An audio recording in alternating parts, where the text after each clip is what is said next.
आज हम लोग नवम कक्षा के प्रथम पाठ इस स्तुति को पढ़ेंगे। सबसे पहले हम लोग थोड़ा उपनिषदों का परिचय जान लेते हैं।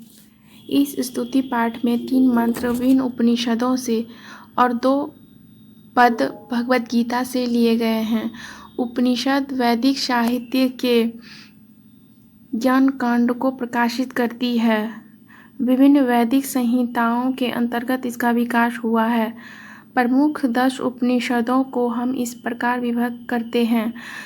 ऋग्वेद से संबद्ध ऐत्रेयोपनिषद, शुक्ल यजुर्वेद से संबद्ध ईशावास्योपनिषद और बृहदारण्यकोपनिषद। शुक्ल यजुर्वेद से संबद्ध तैत्तिरीयोपनिषद और कठोपनिषद। सामवेद से संबद्ध केनोपनिषद और छांदोग्योपनिषद है। अथर्ववेद से संबद्ध मुंडकोपनिषद और मांडूक्योपनिषद तथा प्रश्नोपनिषद है। इस पाठ में 3 मंत्र विभिन्न उपनिषदों से हैं। ये उपनिषदें हैं तैत्तिरीयोपनिषद, बृहदारण्यकोपनिषद, श्वेताश्वतरोपनिषद। तैत्तिरीयोपनिषद कृष्ण यजुर्वेद से संबद्ध है। इसमें 3 वल्लियाँ या खंड हैं। इनके नाम हैं शिक्षावल्ली, ब्रह्मानंदवल्ली तथा भृगुवल्ली। ये वल्लियाँ भी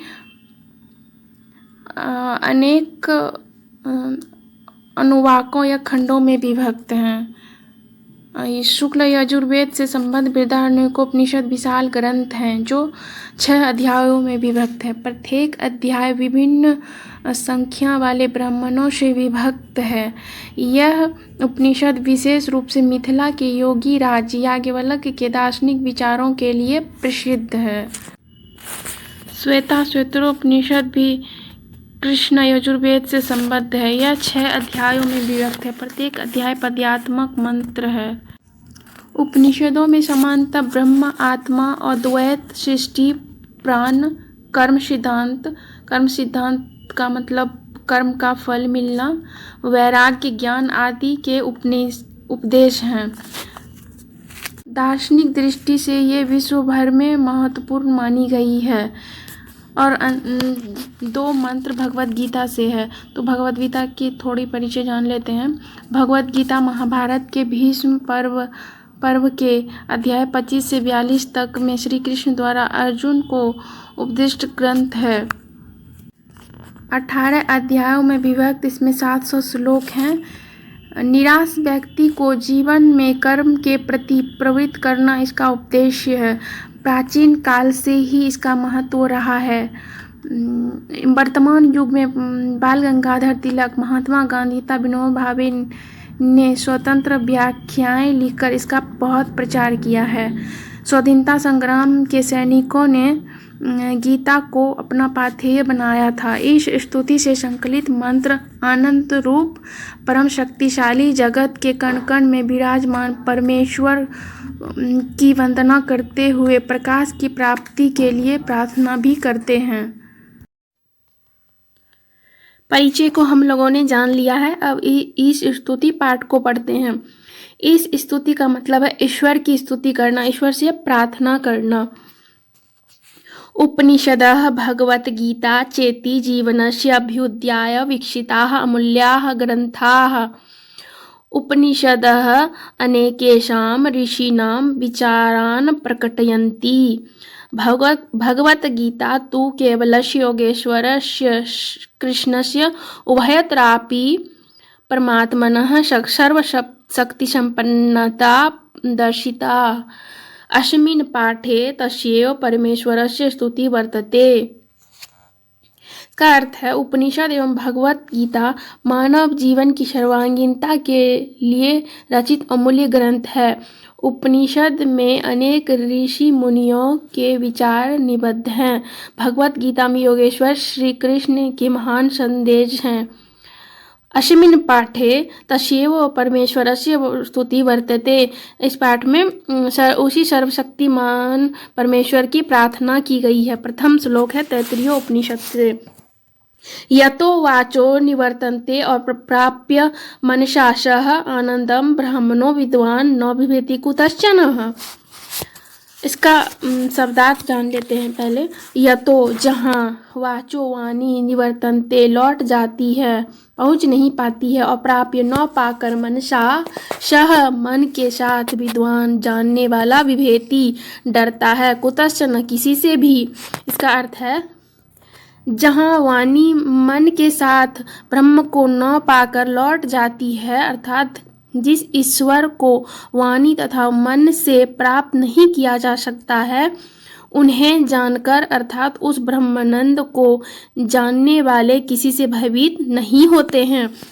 इसका व्याख्या इस प्रकार से है। ईश्वर आनंद स्वरूप है।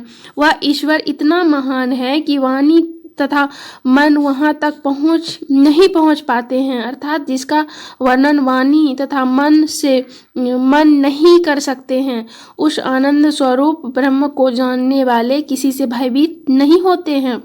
इसलिए ईश्वर से प्रार्थना की गई है कि वह आपको आनंद रूप स्वरूप ब्रह्म का ध्यान कर सांसारिक भय से मुक्त हो जाए।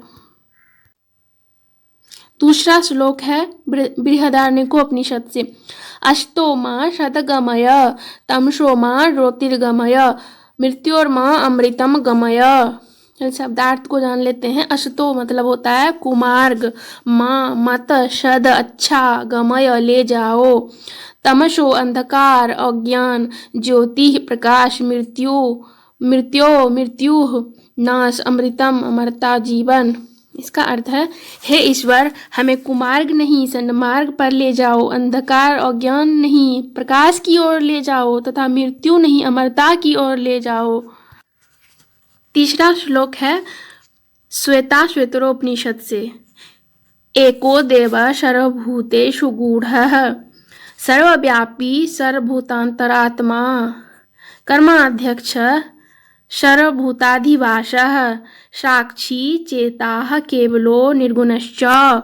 इसका शब्दार्थ जान लेते हैं। एको एक, देवः ब्रह्म ईश्वर, सर्वभूतेषु सारे प्राणियों में, गूढ़ः गूढ़ छिपा हुआ रहस्यमयी, सर्वव्यापी सर्वत्र व्याप्त, सर्वभूतांतरात्मा सभी प्राणियों के भीतर स्थित, कर्माध्यक्ष कर्मों पर नियंत्रण रखने वाला, संचालक, सर्वभूतादिवास सभी प्राणियों में निवास करने वाला, साक्षी चेता चेतना रूप में गवाह, केवलो सिर्फ, निर्गुणश्च और निर्गुण रूप में। इसका अर्थ इस प्रकार है। हे ईश्वर, एक ही ईश्वर सभी प्राणियों में छिपा हुआ, वह सर्वत्र व्याप्त तथा सारे प्राणियों के हृदय में निवास करने वाला, कर्मों पर नियंत्रण रखने वाला, सभी वस्तुओं में रहने वाला, निर्गुण रूप से चैतन्य रूप साक्षी वह सिर्फ वही है। इसका व्याख्या इस प्रकार से है। इसमें ईश्वर की सर्वव्यापकता तथा सारे प्राणियों में स्थित बनाया गया है। ऋषि मुनियों का मानना है कि ईश्वर निर्गुण होते हुए भी सभी प्राणियों में प्रच्छन्न रूप से विद्यमान है। तात्पर्य यह है कि संसार उसी परम पिता परमेश्वर में से संचालित होता है। सृष्टि के कण कण में वही प्रतिभाषित होता है। हर प्राणी अथवा वस्तु में वही निवास करता है। वह सर्वद्रष्टा है। ईश्वर जगत का स्वामी, पालक, संचालक तथा सर्वद्रष्टा है। चौथा श्लोक भगवद गीता से है। तोमादिदेवः पुरुषः पुराणः, तोमस्य विश्वस्य परम निधानम्, वेतासि वेदं च परम च धाम, त्वय्या ततं विश्वमनन्तरूपम्। इसका शब्दार्थ जान लेते हैं पहले। तुम आदिदेवः आदिकर्ता, अस्य इस विश्वस्य संसार का परम श्रेष्ठ निधानम आश्रय सहारा, वेतासी ज्ञाता जानने वाला, वेदम जानने योग्य ज्ञेय, परम चौधाम मोक्ष प्राप्ति के साधन, अनंत रूप जिसके रूप का अंत नहीं है, अनंत रूप वाले, त्वय्या तुम्हारे द्वारा, इसका अर्थ है, हे अनंत रूप, तुम आदि देव एवं पुरातन पुरुष हो। तुम इस संसार के जीवों के सर्वश्रेष्ठ सबसे बड़ा सहारा अर्थात आश्रय हो। तुम सर्वज्ञ हो, तुम ही सब कुछ जानने वाले तथा श्रेष्ठ धाम हो। तुम्हारे द्वारा ही यह संसार रचा गया है। ये श्लोक जो है श्रीमद् भगवद गीता से है। इसमें कहा गया है कि भगवान श्री कृष्ण विष्णु के संबंध में कहा गया है कि ईश्वर ही संसार के आदि देव हैं, सनातन अनंत रूप हैं। संसार की सारी वस्तुएं उसी में समाहित है, अर्थात इस जगत के जानने योग्य सारी बातों को जानने वाला परम धाम तथा सबका आश्रय आधार श्री कृष्ण ही हैं, अर्थात विष्णु ही हैं। ईश्वर सर्वत्र व्याप्त हैं। 5वां श्लोक भी भगवद गीता से ही है। नमः पुरस्ताद अथ पृष्ठः ते नमः अस्तु ते सर्वत्र एव सर्व अनंत वीर्य अमिताविक्रम त्वं सर्वं समाप्नोसि ततो असि सर्वः। इसका शब्दार्थ जान लेते हैं। नमः नमस्कार, पुरस्तात् आगे से, अथ और पृष्ठतः पीछे से भी, अस्तु हो, ते आपके, सर्वतः सब ओर से, एव ही सर्व है सर्वसत्य हे सर्वसत्यमान, अनंत वीर्य हे अनंत सामर्थ्य वाले, अमित विक्रमः अनंत पराक्रमशाली, त्वम तुम आप, सर्वम सारे संसार को, समाप्नोषि व्याप्त किए हुए हैं, ततः इसमें असि है, सर्वः सर्वरूप। इसका अर्थ है, हे अनंत सामर्थ्य वाले, आपके लिए आगे से और पीछे से भी नमस्कार है। हे सर्वात्मन, आपके लिए सब ओर से नमस्कार हो, क्योंकि अनंत पराक्रमशाली आप समस्त संसार को व्याप्त किए हुए हैं।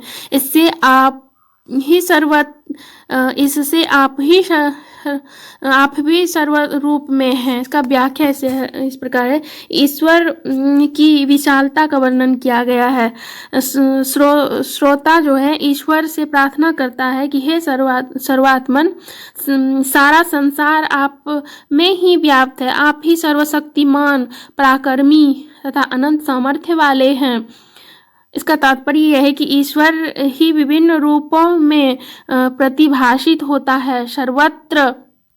सर्वत्र उसी सर्वशक्तिमान ईश्वर की ज्योति जगमग करती है, अर्थात ईश्वर के सिवा कुछ भी सत्य नहीं है, ईश्वर ही सत्य है।